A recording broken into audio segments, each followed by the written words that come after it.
Assalamualaikum warahmatullahi wabarakatuh. Salam sejahtera untuk kita semua. Syukur kita ucapkan atas nikmat kesehatan dan kesempatan yang Allah berikan kepada kita sehingga kita bisa berkumpul dalam presentasi ini. Pada kesempatan kali ini saya akan menyampaikan materi presentasi yang berjudul Eliminasi Gauss. Sebelumnya saya juga ingin mengucapkan terima kasih kepada Ibu Herlinda Nurafwa Sofia. Terima kasih sudah memberikan kesempatan kepada saya dan kelompok saya untuk tampil menjabarkan materi presentasi ini. Baik, kita mulai dari kita perkenalkan dari kelompok 2 ini. Yang pertama Adelina, yang kedua Nadia Nur Amelia, yang ketiga Inka Hikmah, yang terakhir saya sendiri Meliana Arswati Fitri. Selanjutnya yaitu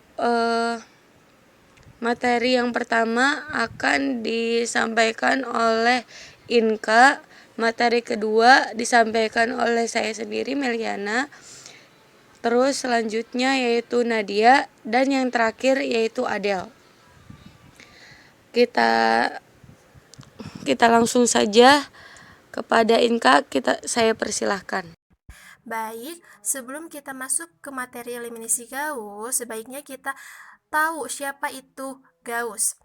Carl Friedrich Gauss adalah seorang matematikawan berkebangsaan Jerman yang mempunyai kontribusi besar di dalam bidang geometri, teori bilangan, teori fungsi, dan teori probabilitas.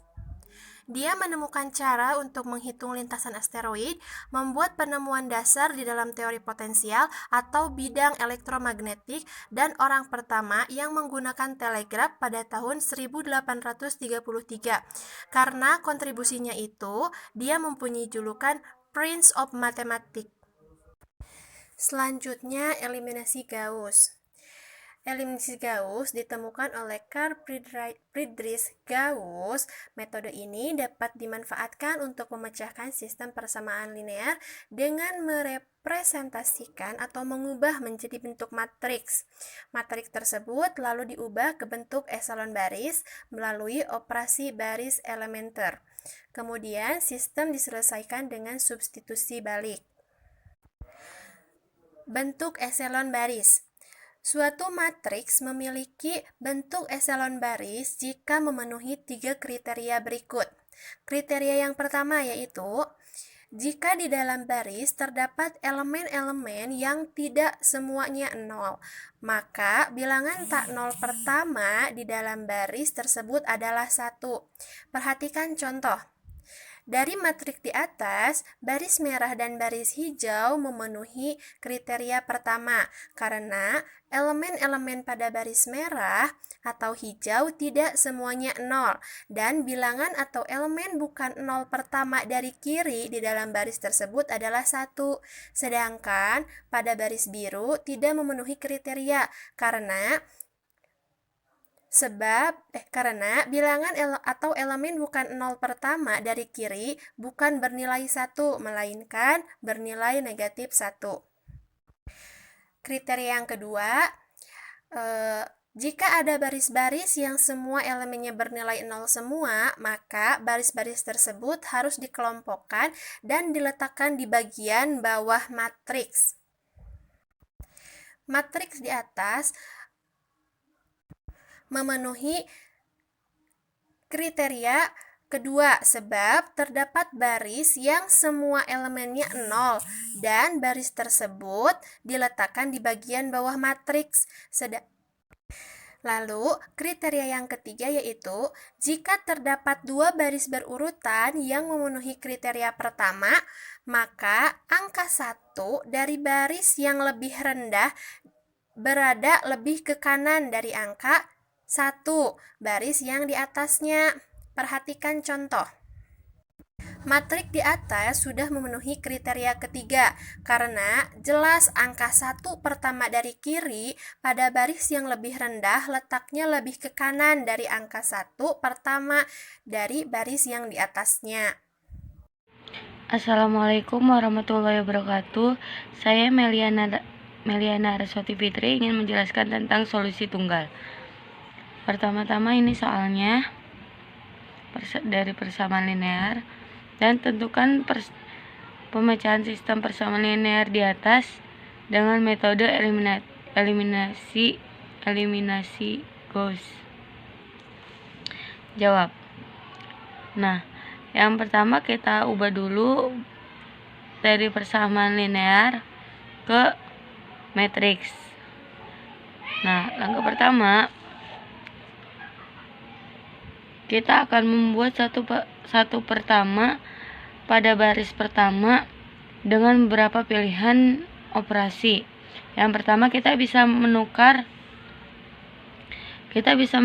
baris ke-1 dengan baris ketiga. Dinotasikan R1 menjadi R3. Terus yang kedua, dengan mengganti baris ke-1 dengan hasil kali baris ke-1 dengan setengah, dinotasikan setengah R1 menjadi R1. Dari dua pilihan di atas, kita bebas memilihnya. Namun, kita akan menggunakan pilihan yang pertama, yaitu R1 menjadi R3. Sehingga dapat kita lihat di sini yang tadinya R1 menjadi R3 dan R3-nya menjadi R1. Selanjutnya langkah kedua. Di sini kita akan menyederhanakan bentuk baris kedua dan ketiga sekaligus, yaitu dengan operasi min 3R1 ditambah R2 menjadi R2. Jadi yang min 3 dikali R1, contohnya yang ini dulu, yang pertama.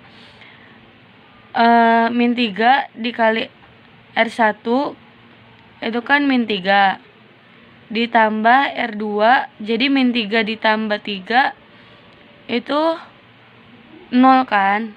Jadi R2 yang di sininya 0 dan seterusnya. Dan jadilah seperti ini. Selanjutnya yaitu kemudian lanjut dengan operasi min 2R1 ditambah R3 menjadi R3. Contohnya yang di sini dulu.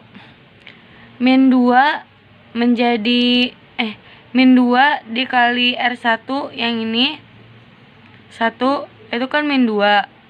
Terus R3-nya kan di sini 2. Berarti min 2 ditambah 2 itu sama dengan 0. Dan dijadilah R3 di sini. Dan seterusnya. Seperti ini caranya. Selanjutnya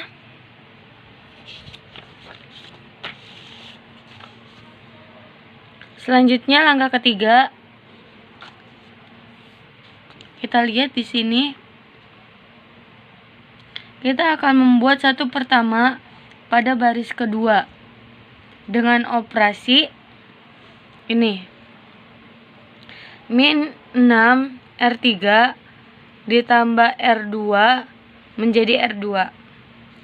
Jadi min 6 dikali R3 berarti 0 ditambah R2-nya 0 berarti R2-nya 0. Terus seterusnya seperti itu.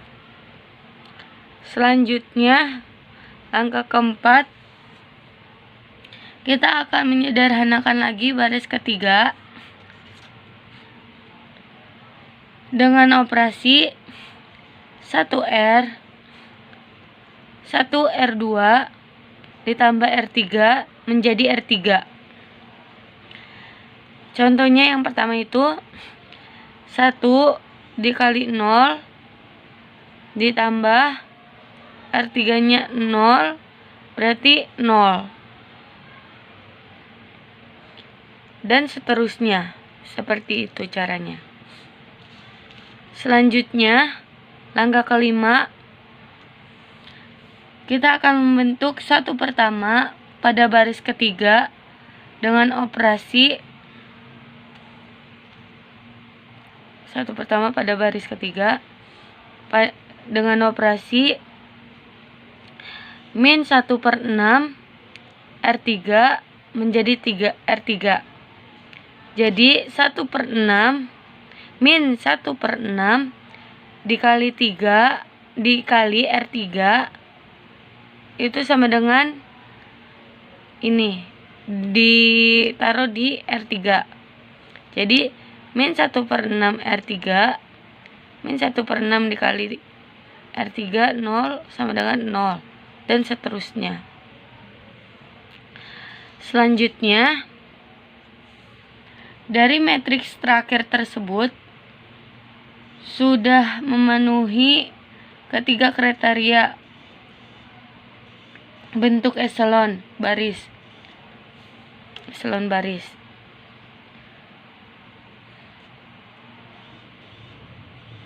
Selanjutnya, tinggal mengubahnya kembali menjadi sistem persamaan linear.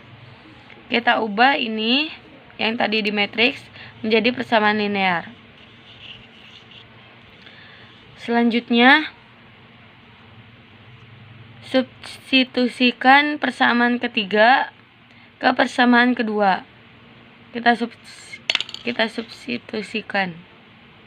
Jadi kita masukin di sini Z-nya kan sama dengan min 1. Berarti kita masukin min 1. 9 ditambah 7 dikali min 1 sama dengan 2. Dan di sini kita ketahuan Y-nya, Z-nya udah ada, Y-nya udah ada. Berarti kita nilai Y dan Z kita substitusikan ke persamaan pertama. Kita masukin semuanya. Y-nya 2, Z-nya min 1. Dan hasilnya yaitu min 3. Jadi kita dapat solusi tunggal, yaitu X sama dengan min 3, Y sama dengan 2, dan Z sama dengan 1. Terima kasih. Semoga semuanya memahaminya ya. Contoh selanjutnya, contoh tidak ada solusi. Diberikan sistem persamaan linear seperti berikut ini. Tentukan pemecahan atau solusi dari sistem persamaan linear di atas dengan metode Gauss. Pertama, kita ubah sistem persamaan linear ini ke dalam bentuk matriks, didapatkan seperti ini. Kemudian kita ubah ke bentuk eselon baris. Bentuk eselon baris itu seperti ini. Angka 1 harus ada di sebelah paling kiri baris pertama. Kemudian, di bawah angka 1 harus 0. Angka 1 di baris 2 dan baris 3 itu tempatnya akan lebih ke kanan. Kita ubah. Di sini kan 3 harusnya 1. 3 ini agar jadi 1, kita bagi dengan 3. Maka operasi yang berlaku yaitu baris 1 dibagi 3. Operasi ini berlaku untuk semua bilangan di baris pertama. Kita operasikan 3 bagi 3, 1, 12 bagi 3, 4, 15 bagi 3, 5, 6 bagi 3, 2. Baris pertama sudah berubah, baris 2 dan baris 3 tetap. Karena di bawah 1 harus 0, karena ini belum 0, kita ubah 2 ini agar menjadi 0. Maka operasi yang berlaku yaitu B2 dikurangi 2 dikali B1. Ini juga berlaku untuk semua bilangan di baris 2. Kita operasikan baris kedua. 2 dikurangi 2 kali 1, 2. 2 kurangi 2, 0. 8 dikurangi 2 kali 4, 8. 8 kurangi 8, 0. 10 dikurangi 2 kali 5, 10. 10 kurangi 10, 0. Min 6 dikurangi 2 kali 2, 4. Min 6 kurangi 4, min 10. Kita lihat X, Y, Z di sini nilainya 0. Karena 0 semua, kita ubah matriks ini ke dalam bentuk persamaan linear. Kita tahu untuk sembarang bilangan X, Y, Z, jika dikalikan 0 akan menghasilkan 0. Karena kontradiksi dengan persamaan 2, maka persamaan 2 tidak mempunyai solusi. Karena persamaan 2 ini bagian dari sistem persamaan linear tersebut, jadi sistem persamaan linear tersebut juga tidak mempunyai penyelesaian atau tidak mempunyai solusi. Assalamualaikum warahmatullahi wabarakatuh. Perkenalkan, nama saya Adelina. Di sini saya akan menjelaskan penyelesaian menggunakan metode eliminasi Gauss. Di sini saya punya soal sistem persamaan linear. Di sini ada X negatif 4G, negatif 2Z sama dengan negatif 6. Kemudian 5X ditambah 2Y ditambah Z sama dengan 3. Kemudian negatif 2X ditambah 8Y ditambah 4Z sama dengan 12. Nah, di dalam penyelesaian menggunakan eliminasi Gauss ini, teman-teman bisa buka kembali konsepnya, bisa dibaca kembali konsepnya di awal penjelasan yang sudah teman saya jelaskan sebelumnya. Kalau teman-teman perhatikan di eselon baris itu mengarahnya kepada segitiga, matriks segitiga atas. Kenapa disebut matriks segitiga atas? Di sini saya punya sebuah matriks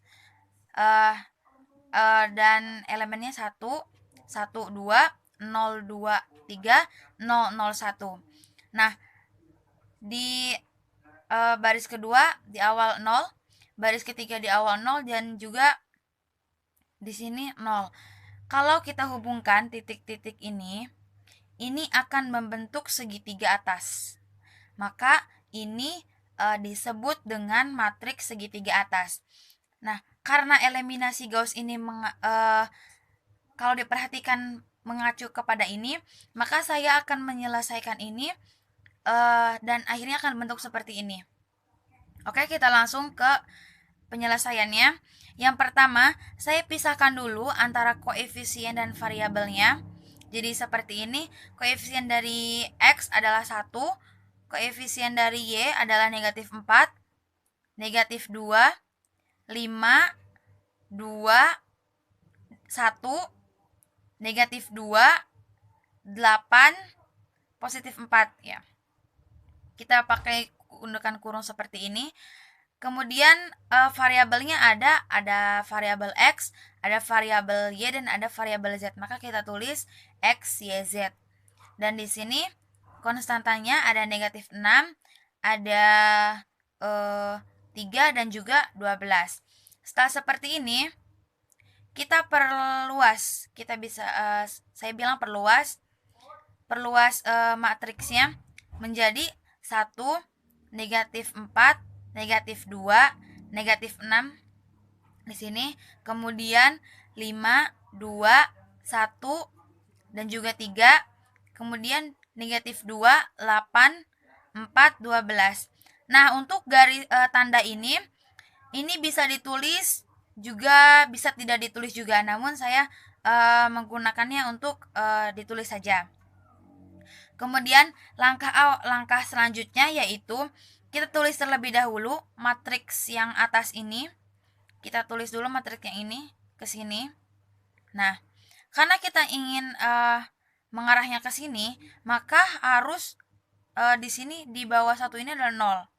Ya. Jadi bagaimana caranya supaya ini menjadi 0?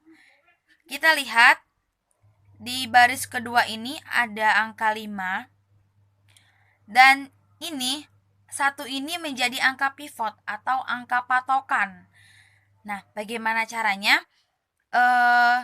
Kita menjadikan ini 0.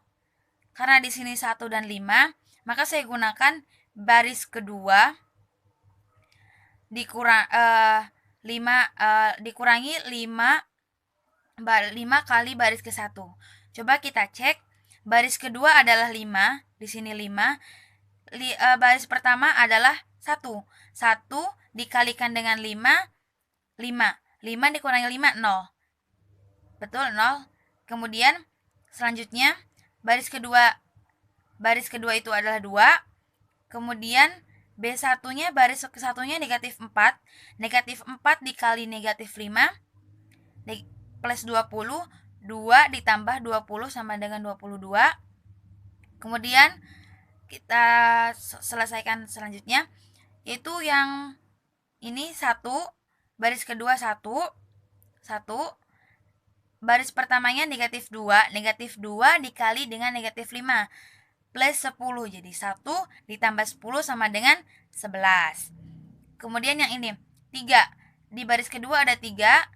Di baris pertamanya ada negatif 6. Negatif 6 dikali negatif 5 sama dengan plus 30.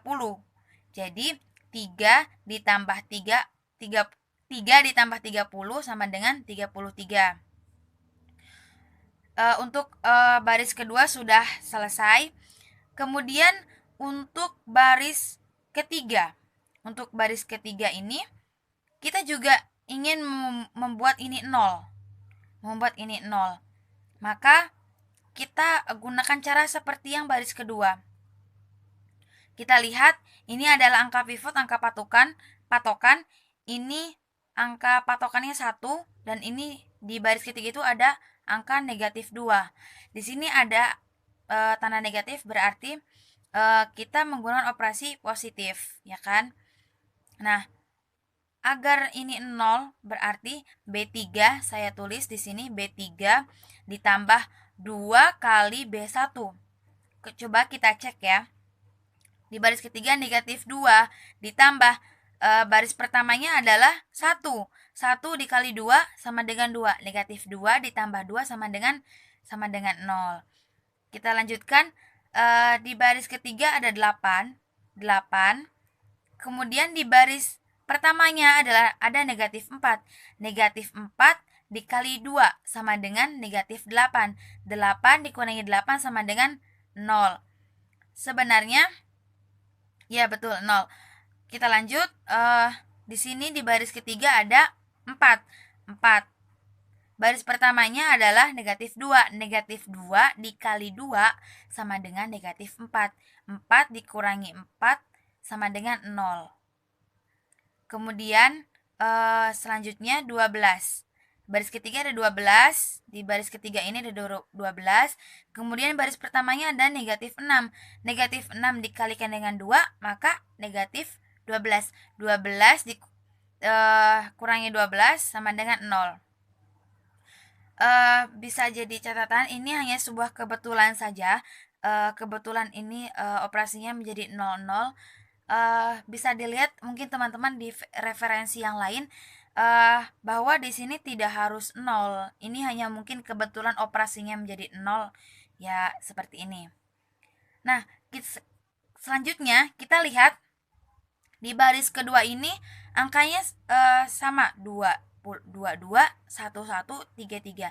Kita bisa menyederhanakan ini dengan dibagi 11 ya. Kita bisa bagi dengan 11. Maka kita tulis lagi seperti ini. Nah, kita bagi dengan 11 ini. Baris kedua dibagi dengan 11, ya kan?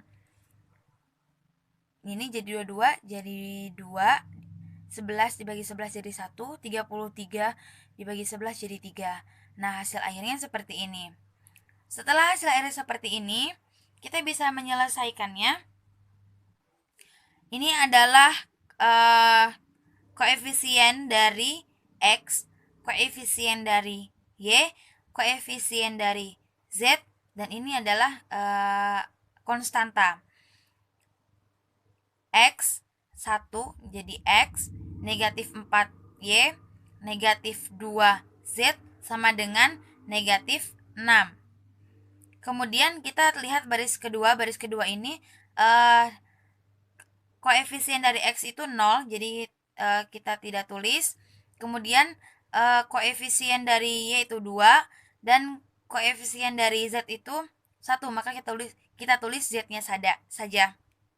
Kemudian konstantanya 3. Nah, kita gunakan di sini parameter misalkan Z ini, kita misalkan bahwa Z ini sama dengan T. Kita misalkan. Kemudian kita ambil persamaan linear yang ini. 2Y ditambah Z sama dengan 3. 2Y plus Z itu kan sama dengan T. Jadi kita ganti dengan T sama dengan 3. 2Y sama dengan T. 3 dikurangi T, maka Y sama dengan 3/2 dikurangi 1/2 T. Nah, kemudian kita substitusikan ke persamaan ini, ke persamaan pertama. X 4 dikurangi 4, Y-nya adalah ini, kita tulis ini 3/2 dikurangi 1/2 T. Kemudian 2Z, negatif 2Z. Negatif 2Z-nya adalah T, jadi kita tulis T sama dengan negatif 6. Kita operasikan yang ini dulu, kita tulis lagi yang ini X dikurangi 4 dikali 3, 12, 12 dibagi 2, 6. Kemudian kita operasikan lagi 4 di negatif 4 dikali 1, negatif 4, negatif 4 dibagi 2. Jadi plus 2T. Kemudian kita tulis lagi negatif 2T sama dengan negatif 6. Nah, karena ini 2T dikurangi 2T habis, maka kita coret saja dan kita tulis kembali X kurangi 6 sama dengan negatif 6. Maka X sama dengan negatif 6 ditambah 6 sama dengan X-nya sama dengan 0. Nah, kita sudah tahu, sudah dapat bahwa X-nya 0, Y-nya adalah 3/2, negatif 1/2 T, dan Z-nya adalah, kita misalkan T. Nah, maka solusinya kita tulis seperti ini, X, Y, Z, X-nya 0, Y-nya 3/2 kurangi 1/2 T, dan Z-nya adalah T. Nah, karena di sini ciri dari, kita bisa lihat di sini, ciri dari sistem persamaan linear yang memiliki penyelesaiannya banyak atau solusinya banyak adalah sistem persamaan linear tersebut bisa direduksi menjadi lebih sedikit. Ini di sini. Nah, ini kan sistem persamaan linearnya ada 3 dan juga lengkap, semuanya lengkap, ada X, Y, dan Z. Nah, kemudian setelah kita melewati langkah-langkah ini, maka menjadi SPL yang ini, sistem persamaan linear yang ini. Nah, ini disebut dengan reduksi, ya, reduksi. Nah, maka kita bisa simpulkan bahwa penyelesaian SPL ini mempunyai solusi banyak. Kita coba sederhanakan atau bisa menggunakan opsi lain. Kita bisa menambahkan 0 di sini. 0 tambah 0 tetap saja kan 0. 3/2 ini tetap dikurangi 1/2 T. Dan 0 ditambah T tetap saja kan T. Ini hanya opsi lain saja. Terus kita bisa memecah ini. Jadi ada 2 matriks. 0, 3/2 dan juga 0. Kemudian plusnya kita keluarkan 0 negatif 1/2 T sama kemudian T. Atau opsi terakhir adalah 0, 3/2, 0 ditambah T-nya ini kita keluarkan menjadi T 0 negatif 1/2 kemudian 1. T kali 0, 0.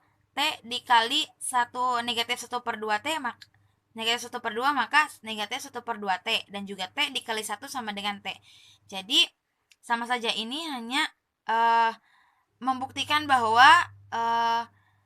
sistem persamaan linear ini mempunyai solusi yang banyak dengan ciri bahwa sistem persamaan linear ini bisa direduksi menjadi lebih sedikit, menjadi seperti ini. Begitu. Baik, terima kasih atas perhatiannya. Mohon maaf apabila saya banyak kekurangan dan juga banyak salah-salah kata. Mohon dimaafkan karena kita sama-sama belajar. Terima kasih, saya kembalikan kepada yang lain. Wassalamualaikum warahmatullahi wabarakatuh.